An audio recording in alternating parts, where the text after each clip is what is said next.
Bentornati a Parlando Liberamente, la nostra intervista settimanale con i protagonisti della politica, dell'attualità, del giornalismo. Oggi abbiamo con noi il direttore responsabile di Libero, Mario Secchi, che dovrebbe già essere in collegamento. Ci sei, direttore? Eccomi qua, buongiorno a tutti, ciao Giovanni. Bentornato su Radio Libertà. Grazie a te per l'invito. Figurati, l'invito nasce perché questa è stata la settimana referendaria, quindi saliente per la politica interna. Tra l'altro la settimana, anche i giorni del 25ennale di Libero. Ieri alla festa di Libero la Premier Meloni ha detto delle cose altrettanto salienti politicamente, però se sei d'accordo, quando la cronaca diventa storia in diretta non possiamo non partire dal Medio Oriente. Sono le nostre regole del giornalismo. Esatto. Prima di tutto. Tra l'altro sia questa radio che il tuo giornale dedicano particolare attenzione agli avvenimenti internazionali, ma perché ormai è come dire farlocca la distinzione internazionale o nazionale. No, non esiste, ecco, non esiste. Un tempo c'era la distinzione tra politica interna e politica estera, ma oggi in realtà tutto è politica interna e politica estera, quindi non vale più. E volevo chiederti questo, l'attacco israeliano all'Iran mi sembra che spalanchi un ennesimo tornante della storia, che è quello un po' che ha caratterizzato questi anni, il ritorno prepotente della storia delle accelerazioni storiche, no? Rispetto a famose illusioni precedenti, Fukuyama e certo irenismo ormai chiaramente superato. Come allora inquadrare in prospettiva, a tuo giudizio, quello che sta accadendo in queste ore? Ma intanto partiamo dal fatto è uno strike preventivo che gli iraniani sapevano che prima o poi sarebbe successo, cioè sapevano che sarebbero andati incontro a questa cosa, forse non ci hanno creduto. Loro stanno di fatto arricchendo uranio oltre ogni limite immaginabile rispetto a quelle che sono le convenzioni internazionali, sono molto vicini ad averne il tanto che serve per costruirne 7, 8, 9. Sono forse non vicinissimi, ma stanno compiendo dei passi significativi per avere la bomba nella sua interezza, per la bomba atomica, e cioè con tutti i meccanismi, perché poi deve essere tutto miniaturizzato, insomma è una tecnologia che è possibile naturalmente raggiungere, ma devi avere quello che si chiama la conoscenza, il know-how. Quindi l'attacco serve a evitare che l'Iran abbia la bomba atomica, e l'Iran con la bomba atomica per il Medio Oriente sarebbe un disastro totale. Primo, perché sarebbe una minaccia diretta ed esplicita a Israele. Secondo, perché cambierebbe completamente gli equilibri della regione, perché Israele è l'unica potenza democratica, l'unica nazione democratica. Tutti gli altri di democrazia non sanno neanche cosa sia, hanno altri sistemi, e l'Iran in particolare ha un regime teocratico militare il cui leader spirituale, Khamenei, si presenta il venerdì alla preghiera accarezzando la canna del mitra, del fucile. E ora tu capisci che io ho ritratteggiato così per sommi capi, facendo ricorso a degli elementi di cronaca anche recente, che con un regime così tu non è che puoi scherzare. Questo regime va contenuto. E vengo alla tua domanda, cioè in prospettiva. In prospettiva questo strike, questo colpo, che durerà giorni probabilmente. Poi adesso vediamo anche la reazione dell'Iran, per ora è debole, io non lo so, non posso fare previsioni su una controffensiva militare significativa di Teheran, però in prospettiva tutto questo porterà a un ridisegno del Medio Oriente che è già in corso. Tutti adesso in questo momento c'è la retorica a non finire del giornalista collettivo e dell'opinione pubblica progressista contro Israele, la guerra a Gaza e così via, ma non si comprendono gli scenari che sono in corso. La guerra a Gaza è naturalmente tragica, come tutte le guerre, ma ha degli obiettivi precisi. L'obiettivo finale è quello della pace nell'intera regione, e se non della pace, quantomeno della stabilità. Sempre in sintesi, in Libano è caduto Hezbollah. Hezbollah era il principale alleato dell'Iran.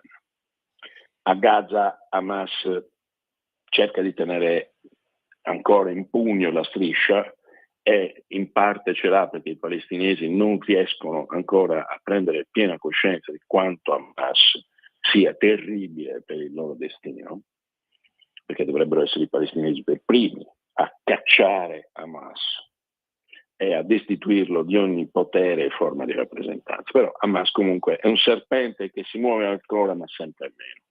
E quindi gli equilibri a Gaza comunque sono destinati a cambiare definitivamente. La guerra dal punto di vista tattico-militare è vinta, non è ancora pienamente vinta dal punto di vista politico. Le guerre sono vinte quando si conquista il cuore e la mente delle persone, e questo non è semplice, come sapete tutti. L'altro punto importante riguarda la Siria. Tutti dimenticano la Siria, ma in Siria non c'è più Assad, e questo è stato provocato da Israele. Quindi già abbiamo uno scenario che sta cambiando. E in Iran, che è la potenza della regione insieme all'Arabia Saudita, che è il suo nemico storico, e anche l'Iraq fa parte di questo giro, ma diciamo l'Iran è il cuore di tutto. In Iran abbiamo un regime che sta cadendo sostanzialmente a una forza sempre minore. C'è un'opposizione interna, ci sono i giovani, c'è voglia di esprimersi, hanno conosciuto la libertà, questo è un altro punto molto importante. Gli iraniani hanno conosciuto altri sistemi, sanno che cosa significa poter vivere in un sistema più libero, perché prima c'era lo Shah, lo sapete tutti, poi arrivò Khomeini, la grande rivoluzione iraniana, naturalmente salutata dagli intellettuali come la liberazione dall'oppressione, e invece l'oppressore era arrivato da Parigi ed era il regime teocratico di cui instaurò subito Khomeini, e Khomeini è il suo degno successore d'altronde. Ecco, allora se solleviamo lo sguardo, se guardiamo attentamente a quello che sta accadendo, è chiaro che c'è un tentativo, un disegno di rimettere insieme un quadro del Medio Oriente che sia meno pericoloso, più stabile, e certamente non con una potenza regionale che ha la bomba atomica, perché la userebbero. Purtroppo le parole di Khamenei sono continuamente in quella direzione: la distruzione di Israele, la distruzione degli Stati Uniti, la distruzione di tutti i loro alleati. Non scherzano, lo fanno. È quello che non capisce l'homo europeus, l'uomo colto, non coglie esattamente i rischi e le minacce. Tutti pensano che la guerra sia un affare che non ci riguarda. Purtroppo non è così. Certo, ma in questo, diciamo, affare che dovrebbe riguardarci in questa ricomposizione del Medio Oriente, a tuo giudizio, a che livello è su questa azione di Israele il coordinamento con lo storico alleato americano? Cosa ne pensa Trump? Che ruolo gioca Trump in questo momento, secondo te? È stato informato, questo è sicuro, non partecipa direttamente, ed è saggio che non partecipi, fa fare a Israele il lavoro, no, che va fatto sull'Iran, perché con l'Iran bisogna ricordarsi una cosa: questi sono i segni, bisogna ricordarlo bene e scriverlo, cosa che farò. Bisogna ricordare che quello a cui siamo arrivati ha una colpa precisa. Joe Biden, e prima di Biden Barack Obama, Certo. cioè tutti i democratici che hanno provato, sbagliando completamente bersaglio e soprattutto illudendosi, a dare all'Iran la possibilità di fare un nucleare civile. Una enorme cazzata, che bastava leggere le dichiarazioni dei vertici militari, dei vertici della politica così, per capire che era una mistificazione. L'Iran ha perseguito e continua a perseguire l'arricchimento dell'Unione per fare la bomba atomica. E c'è un motivo. Il regime iraniano pensa che la bomba atomica ne preserverà il potere. Ti faccio gli esempi. Gli iraniani come ragionano? Gheddafi non aveva la bomba atomica, è caduto. Saddam non aveva la bomba atomica, è caduto. Tutti i regimi, diciamo, che c'erano nel Nord Africa con le primavere arabe e così via sono caduti. In Corea del Nord Kim Jong-un non cade perché ha la bomba atomica, la Cina è intoccabile perché ha la bomba atomica, Putin non cade perché ha la bomba atomica, quindi noi dobbiamo avere la bomba atomica per non cadere. Il problema è che in un quadro di...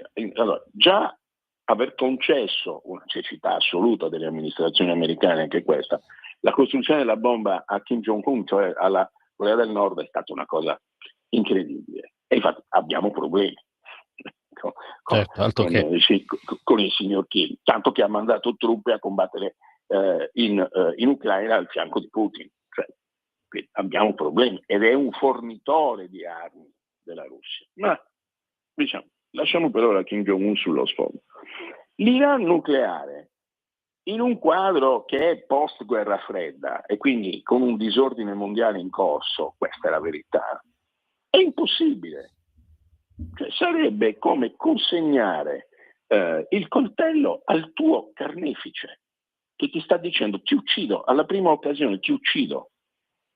Ma questo nessuno può consegnarlo. Eppure le amministrazioni americane hanno commesso questo errore pensando che in realtà quel coltello l'avrebbe usato per affettare il pane. Ma non è così, abbiamo visto. D'altronde l'allarme non l'ho lanciato io, né Giovanni Sallusti, né qualche pericoloso, diciamo, elemento sovranista o membro dell'amministrazione maga della Casa Bianca. Lo ha dichiarato l'Agenzia Internazionale per l'Energia Atomica e ha detto stanno arricchendo uranio e non è per scopi civili. Lo hanno detto loro.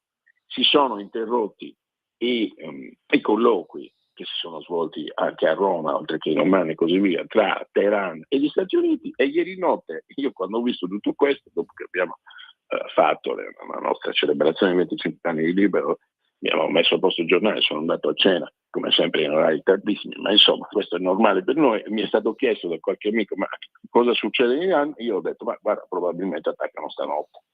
E un mio collega, comune amico tra l'altro, ha detto, no dai, non lo fanno. Poi stamattina mi ha chiamato e mi ha detto, hai apprezzato la mia fine analisi geopolitica completamente sbagliata? Gli ho detto, però scusa, io ho detto, ci siamo messi a sorridere, non c'è tanto da ridere ovviamente. No, certo. E gli ho ricordato, guarda che quando l'Agenzia Atomica Internazionale ha dichiarato queste cose, è quello via libera, cioè è come dire, bisogna fare qualcosa. E questo qualcosa, se non lo fai con la diplomazia, alla fine lo fai con la guerra, che come insegnava Clausewitz è una continuazione della politica. Questo è il punto grave della vicenda. Adesso vediamo come va. Tu cosa ne pensi? Io penso che, allora, condivido una cosa che hai detto che spesso viene messa sullo sfondo, e cioè che certa classe dirigente occidentale, amministrazioni democratiche in primis, sono state nei confronti degli ayatollah quello che mutatis mutandis è stato Chamberlain, no, nei confronti del nazismo. Sì. Quindi questo è un dato di partenza ineludibile. Io credo che il coordinamento con gli Stati Uniti sia più stretto di quello che appare. Sì. Cioè credo che Trump, come dire, giustamente tenga vivo il suo schema del deal, perché è lo schema con cui approccia tutti i dossier internazionali, Sì. ma che qui nei fatti sostenga ancora più Israele di quello che sembra. Sì, sì. Anche perché, come alla fine dove andava a parare la tua analisi, è l'unica cosa lucida da fare, cioè a nessuno piace ovviamente la guerra e le bombe, ma tra questo e l'atomica sullo stato degli ebrei non si può che, come dire, there is not alternative. Scusa, fammi dire un'altra cosa, Giovanni, perché mi hai ricordato, certo. Giustamente tu dici la bomba sullo stato ebraico. Non è solo sullo stato ebraico, perché l'Iran lancia missili a lungo raggio, ha capacità balistiche importanti, le abbiamo già viste. Se tu riesci a mettere la testata sul missile e a lanciarlo oltre il Mediterraneo orientale, sei in Europa. Cioè, quello che non capiscono le classi dirigenti europee, che sono completamente accecate, non vedono la storia perché non la conoscono oggettivamente, tranne qualche eccezione, e non hanno neppure, a quanto pare, l'intuito per capire la minaccia. È che quello che sta facendo Israele in questo momento è in nostro favore, è nel nostro interesse. Perché se l'Iran costruisce la bomba, non è una minaccia solo per Gerusalemme, è una minaccia per tutti noi. Questo è il punto chiave di questa storia. E noi dobbiamo avere dunque un ombrello di difesa molto, molto, molto efficace e sperare che l'Iran non riesca a costruire la bomba. Hanno buttato giù Natanz, probabilmente non sarà sufficiente, perché io penso che abbiano altri siti dove stanno sviluppando la tecnologia nucleare. Questo è il vero punto. Speriamo che le informazioni intelligence del Mossad e di altri siano corrette. Certo. Ci fermiamo solo 30 secondi per un mini spot obbligatorio, ma torniamo subito. Ladri e rapine? Chiama Securbet e installa Dialogos. Telefono 389 11 89 705. Antifurto senza fili o videocontrollo da 980 euro netti. Chiama il numero 389 11 89 705. Prima è meglio che dopo. Securbet 389 11 89 705. Rieccoci tornati a Parlando Liberamente col direttore responsabile di Libero Mario Secchi, col quale stavamo affrontando diciamo il calderone della storia che sta ribollendo ancora una volta in Medio Oriente. Tu ci ricordavi un po' giustamente quello che diceva Oriana Fallaci, no? Quando con le sue formidabili e geniali semplificazioni diceva: io sono sionista anzitutto per interesse, cioè questo un po', no? Stavi dicendo. Certo, ma io sono preoccupatissimo del fatto che l'Europa, l'Occidente, parliamo di Occidente perché la cosa riguarda anche le classi colte americane, diciamo così, i campus americani, gli intellettuali e tutte le loro derivazioni e declinazioni fino al giornalismo. Ma quello che non si è capito è che se cade Gerusalemme, cade tutto l'impianto storico, culturale e dunque contemporaneo dell'Occidente. Questo non è sufficientemente chiaro. Noi siamo figli di quella storia, siamo quell'ondata e non altra. Noi siamo dentro la storia dall'Esodo fino ai giorni nostri, perché è una storia di libertà. Qua si scambia chi è oppresso e chi ha avuto il genocidio, cioè il popolo di Israele, con l'oppressore. Ma siamo veramente incredibilmente fuori dalle interpretazioni della realtà storica. Prima del 48 non esisteva la Palestina in quanto tale. Mi seguite? Assolutamente. E questo è il punto di cui non ci si occupa sufficientemente. In quel territorio c'erano i turchi, c'erano i romani e c'era il regno di Israele. Questo è il punto fondamentale. Si fatica perfino a dire, perché ovviamente la comunità internazionale non l'ha riconosciuta, c'è chi l'ha riconosciuta, chi no, a dire che la capitale è Gerusalemme. Capisci, Giovanni, in quale buco nero è finita tutta la cultura occidentale?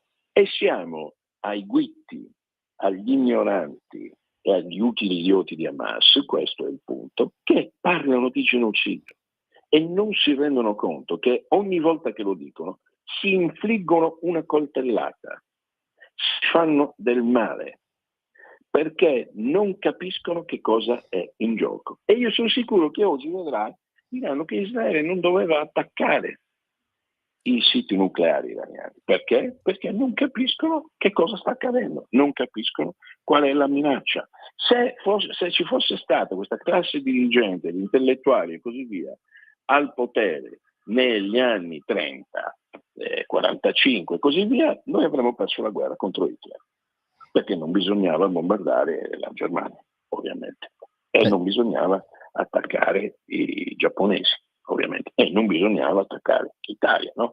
l'asse Roma-Tokyo-Berlino e così via. E in realtà senza la guerra non ci sarebbero stati gli 80 anni di pace di cui noi abbiamo goduto ampiamente.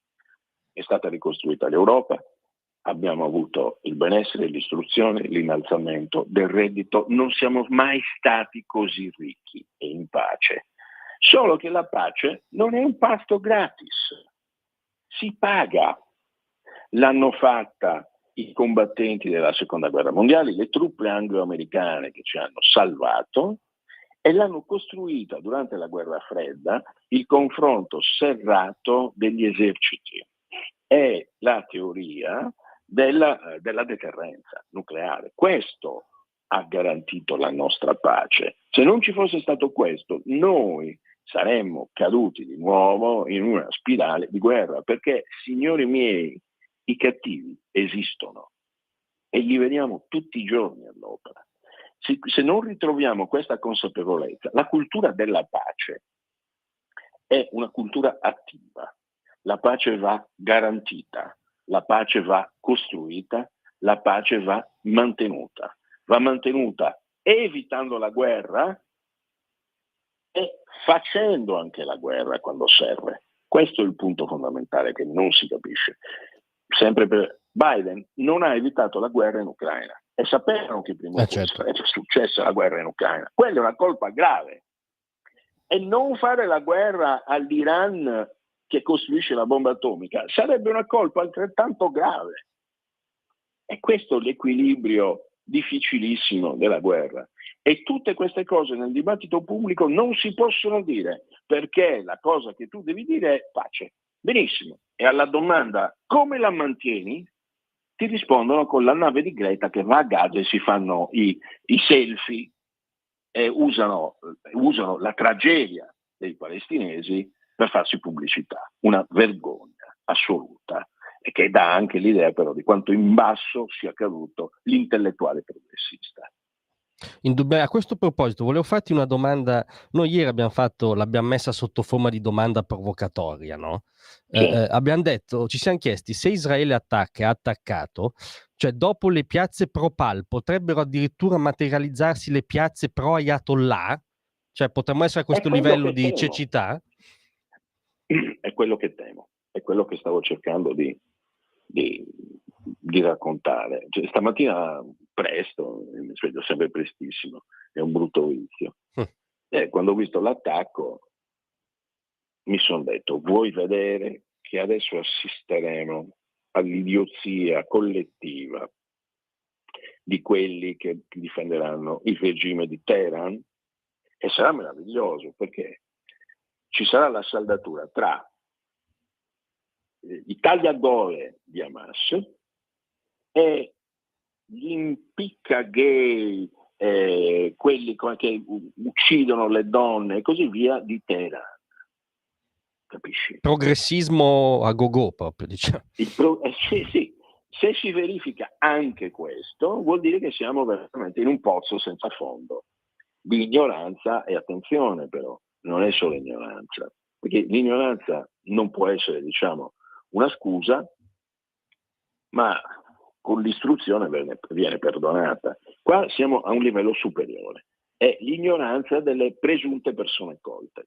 Se si realizza questa saldatura, noi siamo proprio, non lo so, siamo persi. Sarà difficile risalire la china, perché ci vorrebbe una ricostruzione della scuola, dell'istruzione, dell'università. Alla fine i problemi, Giovanni, tu sei una persona che studia, che legge, che scrive e sei curioso. Alla fine i problemi hanno sempre una porta d'entrata e una porta d'uscita, è quella dell'istruzione, della scuola, e non ce n'è un'altra. Queste masse vocianti di idioti, più che gli idioti di Hamas, scusa, che continuano a raccontarsi una realtà parallela che non c'è, ma lo fanno perché? Non perché si sono svegliati così la mattina, è perché hanno ricevuto un'istruzione scarsa e non hanno nessuna intenzione di farsene una solida, perché le istituzioni non riescono più a dargliela.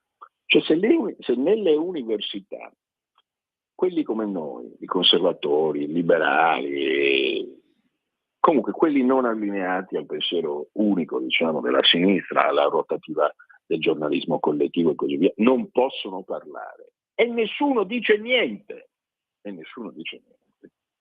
E ci sarebbe da preoccuparsi.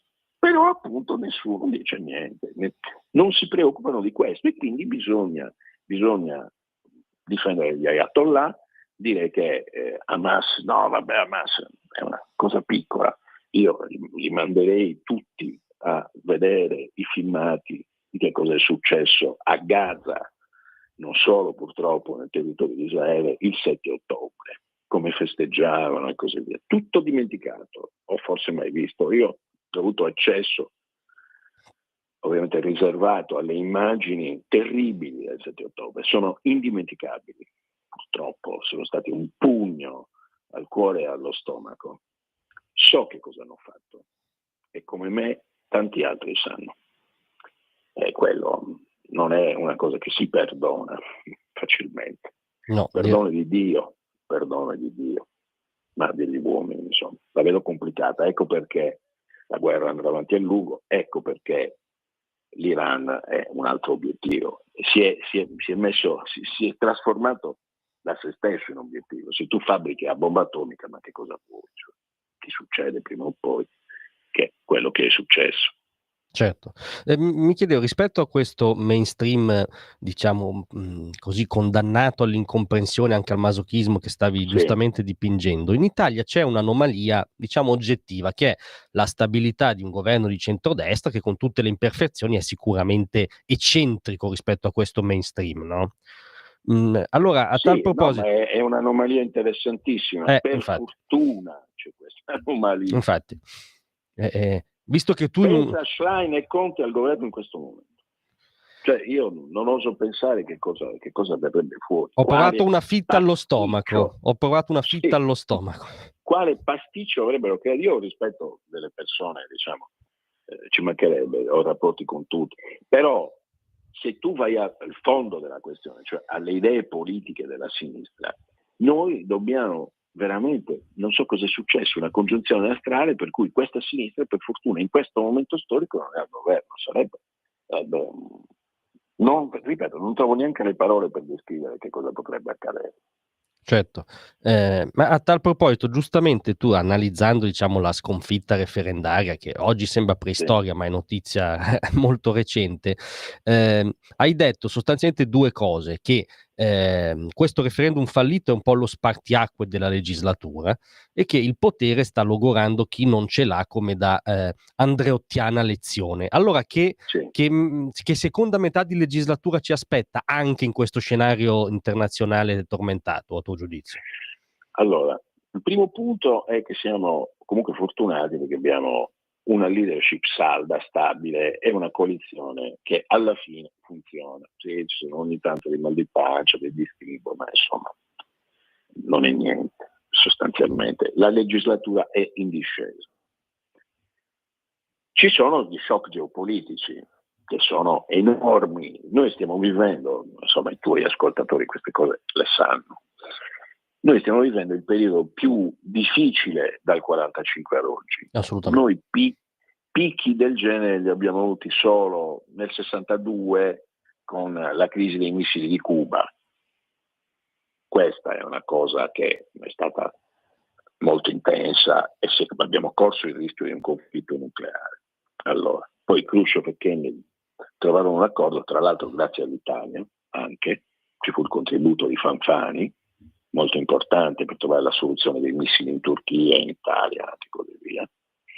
E quindi quella crisi, diciamo, è un punto di osservazione per capire che cosa succede oggi. L'Italia ha un governo stabile, un governo di centrodestra e un governo occidentale. Questo è molto importante. Governo occidentale significa che è un esecutivo che crede fortemente, e non può essere altrimenti, alla relazione transatlantica, al rapporto stretto tra Washington e Roma. Su questo poi naturalmente si innestano la tradizione della nostra diplomazia, che Meloni ha rafforzato, e che nell'attuale configurazione della maggioranza, per fortuna, ha una certa varietà di azione. Per esempio Salvini con i patrioti, Tajani con Rubio, gli Stati Uniti e Bruxelles, Meloni con rapporto stretto, diretto con la Commissione europea, Ursula von der Leyen, e contemporaneamente con Trump e le relazioni nell'Indo-Pacifico e l'azione svolta in Medio Oriente, nel Golfo e in Africa. Se guardiamo, se solleviamo lo sguardo, vediamo che il governo su questo ha lavorato molto bene. E il referendum è uno spartiacque perché accelera tutto questo. Se tu vai a vedere il calendario di Palazzo Chigi, Giovanni, vedrai che l'Italia ha una serie di appuntamenti, perché è una potenza importante, bisogna sempre ricordarselo, nonostante la letteratura declinista della sinistra, noi siamo una potenza importante. Noi abbiamo il vertice del G7, molto importante, abbiamo un Consiglio europeo, abbiamo il vertice NATO, cioè abbiamo tutta una serie di appuntamenti nel mese di giugno che avranno degli sviluppi. Sarà un incontro del G7 con Trump e quindi si discuterà dei dazi, delle tariffe. Il Consiglio europeo deve prendere una posizione chiara sulla relazione con gli Stati Uniti, ma deve anche chiarirsi le idee, speriamo lo faccia in fretta, su qual è la posizione dell'Unione Europea rispetto a quello che succede in Medio Oriente. Noi ne siamo completamente fuori in questo momento come Unione Europea.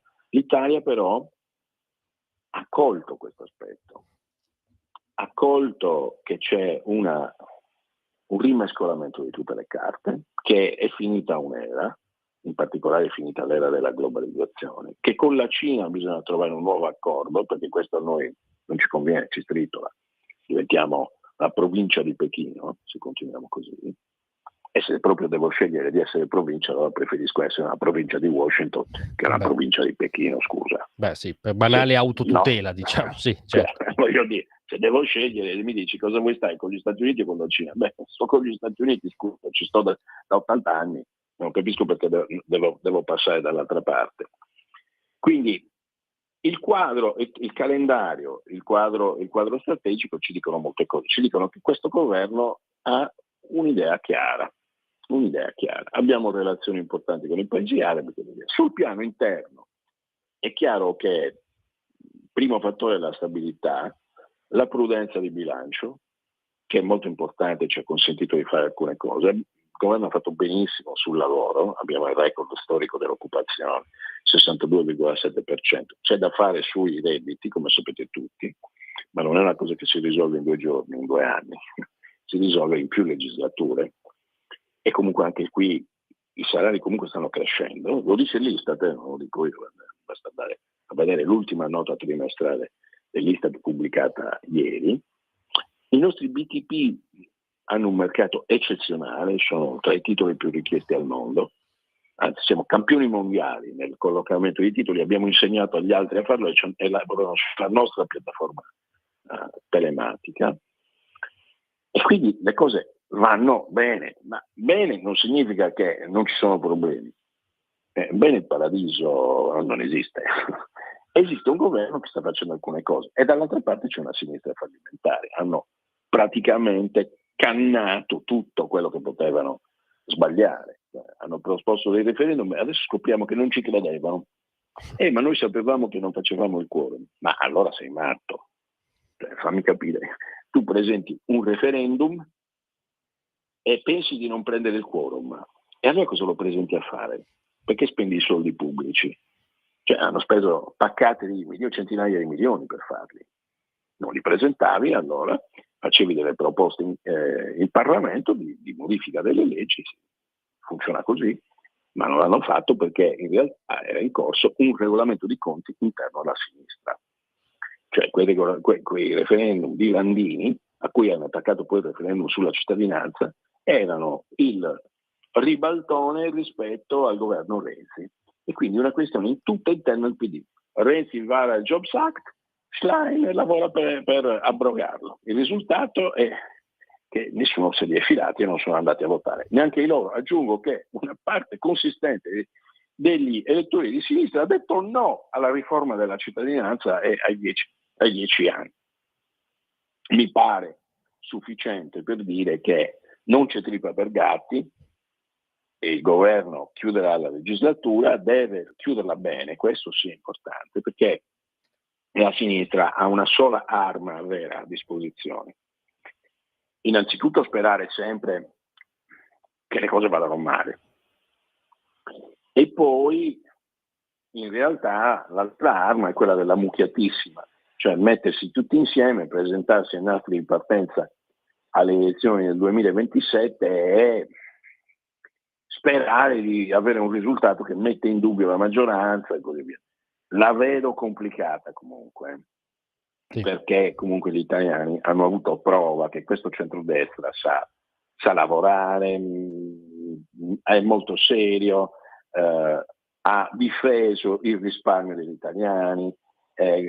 Guarda Giovanni, tu sai bene che queste cose sono molto, molto delicate, cioè se ci fosse stato un governo che non aveva la prudenza di bilancio di Giancarlo Giorgetti e così via, oggi staremmo dipingendo uno scenario ben diverso. Invece i soldi degli italiani sono al sicuro, facciamo bene il nostro lavoro sulla finanza pubblica e vedrai che ci sarà anche una riforma fiscale che metterà più soldi nelle tasche dei lavoratori e dei cittadini. Io penso che succederà questo. Cioè che fosse un po' il fronte su cui segnare un'accelerazione, diciamo, in questa seconda...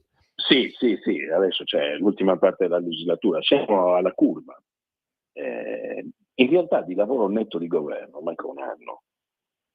Se tu levi il periodo della campagna elettorale e le vacanze, cioè è un anno, a quel punto la vera sfida è quella di di lavorare sui redditi delle famiglie, di mantenere la stabilità finanziaria, di non fare colpi di testa, di continuare il lavoro sulle infrastrutture, come ha detto anche Salvini ieri, di quindi aprire cantieri, fare PIL e così via, di non commettere errori, questa è una cosa molto importante, non devono commettere errori, fare fughe in avanti e così via. Gli errori li fa la sinistra.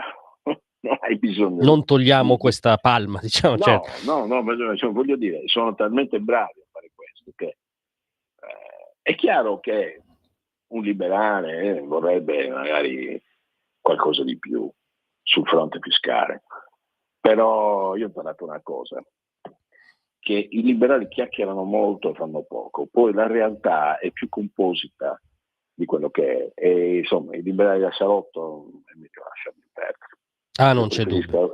Io preferisco i realisti, ma di gran lunga. Poi per quanto riguarda i socialisti, vabbè, sappiamo cosa farebbero, cioè tasse spendi, patrimoniale, la loro ricetta è il pilota automatico per pelare il popolo alla fine, perché tutte queste cose poi qualcuno le paga, li segui, e sono quelli che lavorano, il ceto produttivo paga le tasse in Italia. Questo c'è un altro mito, le tasse le pagano in ceti bassi, sì, vai a vedere, e paga il ceto produttivo, il ceto di professionisti, questi pagano le tasse, gli autonomi e così via, anche quelli pagano le tasse. Io vedo delle poi vai a vedere che cosa fanno, cosa producono, quanti posti di lavoro creano e così via, ma il PIL come lo fai?